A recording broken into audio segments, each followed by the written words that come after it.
గతంలో అధికారంలో రాకముందు మేము మెగా డిఎస్సీ విడుదల చేస్తామని చెప్పి గత ప్రభుత్వం ఇచ్చిన 6,000 పోస్టులకు తోడుగా ఇంకొక 4-5,000 పోస్టులు కలుపుకొని వాటిలో కొన్ని పోస్టులు బ్యాక్ లాగా ఉంచుకొని హడావుడిగా ఏదో కారిపోతున్నట్టు మేము గతంలో చాలా ధర్నాలు చేసినాం.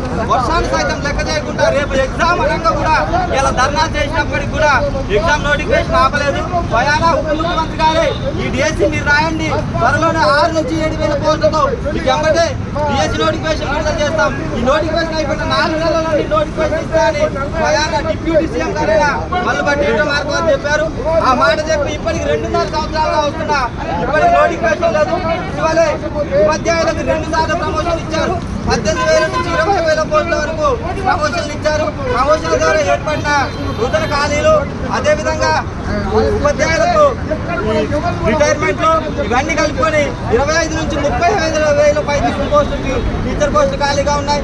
మరి ఈ విద్యాశాఖ వాళ్ళేమో రేషనైజేషన్ ప్రక్రియని ఉన్న పోస్టులని కూడా బీగే పరిస్థితికి వస్తూ ఉంది. ఈ నిరుద్యోగుల పాలిట రాష్ట్ర ప్రభుత్వాలు చాలా శాపంగా మారాయి.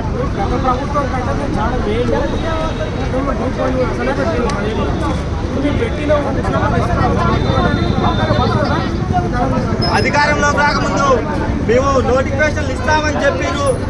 అధికారంలోకి వచ్చిన తర్వాత ఒక్క నోటిఫికేషన్ కూడా ఇవ్వలేదు. మెగా డిఎస్సీ ఇస్తామని చెప్పి ఏదో గత ప్రభుత్వం ఇచ్చిన దానికి ఇంకొక 5,000 పోస్టులు కలుపుకొని దగా డిఎస్సీ చేసిరు తప్ప ఇది మెగా డిఎస్సీ కాదు. వాళ్ళు ఉద్యోగ నోటిఫికేషన్ విడుదల చేసినామంటే శ్వేతపత్రం చేయండి. దయచేసి మీరు ఇప్పటివరకు ఏ ఒక్క నోటిఫికేషన్ విడుదల చేయలేదు. ఇదే మాట మీరు అశోక్ నగర్ కానీ, చిక్కడపల్లి లైబ్రరీకి కానీ, దిల్సుఖ్ నగర్ కానీ వచ్చి చెప్పండి.